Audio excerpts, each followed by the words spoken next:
The United States does not want Greenland today for the first time. In fact, Greenland has been a target of the United States for nearly 150 years, not as a country, not as a culture, as a problem. Imagine yourself sitting in the Oval Office. A world map lies in front of you, but the lines no longer feel fixed. The ice at the top of the world is melting. Maritime trade routes are shifting. Rivals are accelerating. And right in the middle of North America, Europe and Russia, stands a massive island. It doesn't move, but suddenly, it becomes more valuable than ever before. That's why when Donald Trump raised the idea of buying Greenland in 2019, the entire world laughed. Headlines turned it into a joke. Denmark called it absurd. Late-night shows milked it for weeks. But while the internet was laughing, something important was missed. Trump was not the first American president to think this way. He wasn't even the second. The idea of acquiring Greenland has circulated inside Washington for over a century, and the reason was never a simple desire. The reason was always power. Power measured in distance, minerals, and time. This is not a political story. This is a geopolitical one. Welcome to the Arctic Cold War. The problem didn't start with Trump. To understand why Greenland repeatedly appears in American strategy, we need to go back to the 19th century, a time when buying land was considered smart statecraft. In 1867, the U.S. purchased Alaska from Russia. Critics called it Seward's folly, until gold, oil, and strategic depth turned it into one of the best deals in history. Secretary of State William Seward didn't want to stop with Alaska. Internal discussions even considered acquiring Greenland and Iceland. The logic was simple. Control the northern approaches of the Atlantic, dominate emerging sea routes, and project American power northward. Domestic politics shelved the idea. But the seed had already been planted. It resurfaced in 1946.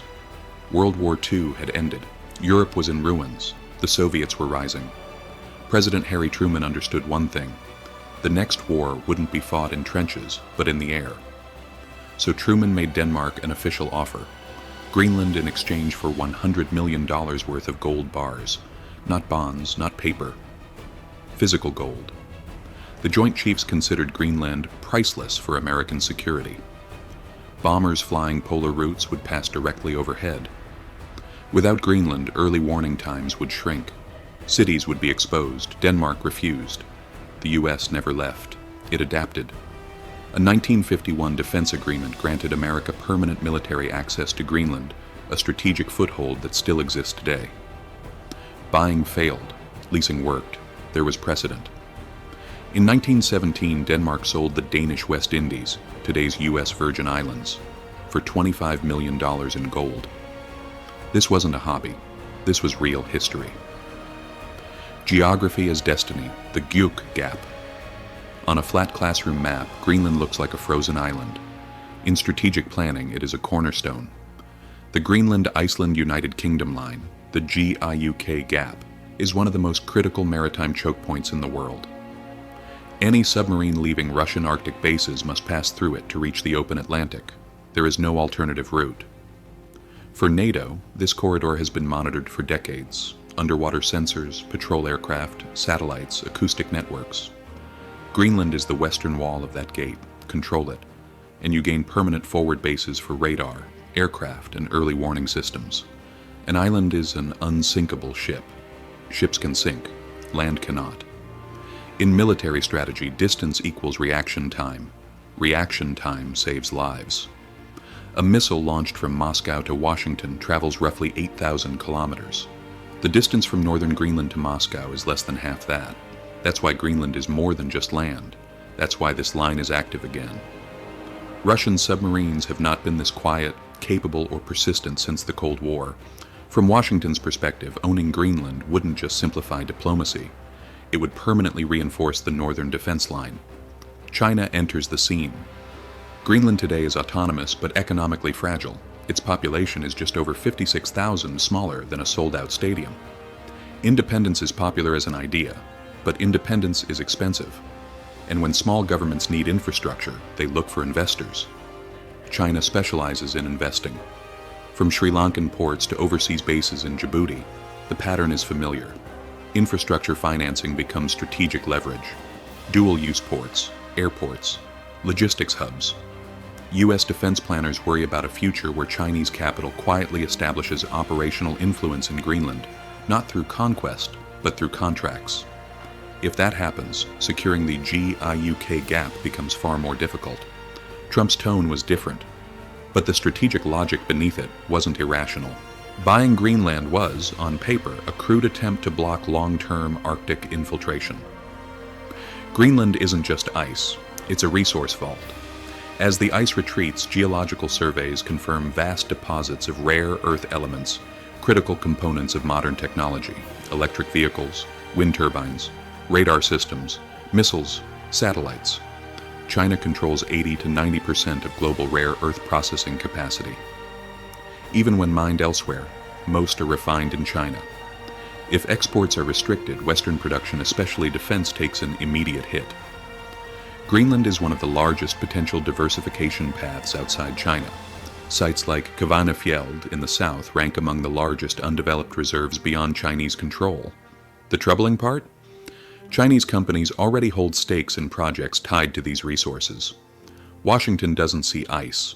It sees a supply chain vulnerability. The Arctic's hidden military past.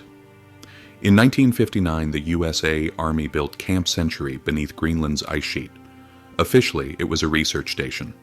In reality, it was a prototype. The true mission aimed to hide mobile nuclear missiles inside thousands of kilometers of tunnels beneath the ice nearly impossible to neutralize. The problem was simple: ice moves. The tunnels warped, infrastructure strained. The project was abandoned in 1967. The reactor core was removed, but much of the waste was left behind under ice assumed to be permanent. Climate change is erasing that assumption. Today, America's presence is more visible and more critical. Patuxent Space Base. Formerly Thule hosts one of the world's most important missile early warning radars. Lose access and the early warning chain collapses with it. Climate change and a new trade arena. For centuries, the Arctic was a wall. Now it's becoming a highway. As ice retreats, Russia's Northern Sea route can cut Asia-Europe shipping times by up to 30%. Future polar routes may reduce it further. Near Greenland, the Northwest Passage offers a seasonal shortcut. Greenland stands right beside this shortcut. Whoever builds the ports, fuel stations, and rescue infrastructure controls tomorrow's toll booths. China calls it the Polar Silk Road. Today, Greenland has none of it. Building it requires capital. If the USA doesn't build it, someone else will. The independence dilemma. Greenland has its own parliament, language, and flag, but defense and foreign policy remain under Denmark's control, and Denmark sends roughly $600 million annually in subsidies. That money covers more than half the public budget. Polls show strong support for independence, but independence without replacement funding means economic shock. This is where strategy shifts. If Greenland becomes independent, whoever replaces Denmark's funding becomes its most important partner: investment, infrastructure, systems. In 2020, the U.S. reopened its consulate in Nuuk and announced civilian aid programs. Quiet moves, long games. Buying land isn't the only way to gain influence. The price tag and the people analysts have tried to calculate Greenland's value.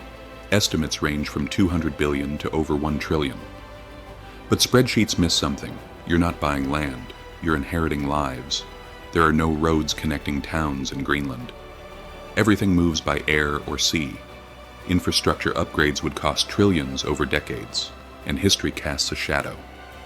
In the 1950s, Inuit children were forcibly removed from their families for a failed social experiment.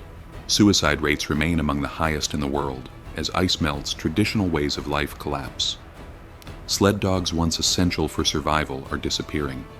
When politicians talk about buying Greenland, they're not talking about empty land. They're talking about a community that has been objectified before wounded, yet resilient. Final thoughts. So why does the USA want Greenland? Not for ice. Certainly not for ego. It wants it because the map is changing. The last 500 years were shaped by the Atlantic, the last 50 by the Pacific. The next half-century will be decided by the North. Greenland is like a hard O-reach mine. It holds minerals for technology, radar for defense, and access to newly opened oceans. The keys are all there. The US sees a shield. China sees a chip. Denmark sees responsibility. And Greenlanders mostly want dignity, stability, and a future their children can live in. The question isn't whether Greenland will become more valuable. The question is whether the world can carry that value without turning melting ice into an excuse for greed. Remember this. That place is too valuable to be just land more valuable than even the rarest minerals, because there is something there that exists nowhere else on Earth life.